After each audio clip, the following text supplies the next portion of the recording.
இந்த உள்ஒதுக்கீடு சட்டத்தை தலைவர் கலைஞர் அவர்கள் நிறைவேற்ற முடிவு செஞ்சார்.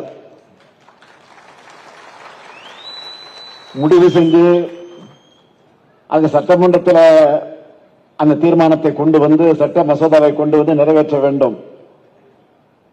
ஆனால் திடீரென்று அவருக்கு உடல்நலிவு ஏற்பட்டு ராமச்சந்திரா மருத்துவமனையில் அனுமதிக்கப்பட்டிருந்தார். அதனால் அவரால் எழுந்து நடமாட முடியாத நிலை அன்றைக்கு ஏற்பட்டது.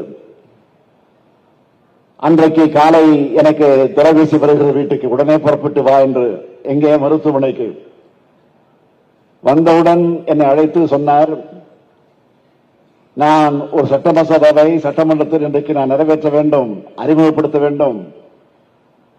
என்னால் மருத்துவர்கள் என்னை போக அனுமதிக்க மறுத்துவிட்டார்கள். அதனால் நீ சென்று என்னுடைய சார்பில் அந்த மசோதாவை அறிமுகப்படுத்து என்று எனக்கு உத்தரவிட்டார்கள். சட்டமன்றத்தில் தாக்கல் செய்யக்கூடிய வாய்ப்பு இந்த அடியேன் ஸ்டாலினுக்கு கிடைத்தது என்னை இன்றைக்கு நான் பெருமைப்படுகிறேன்.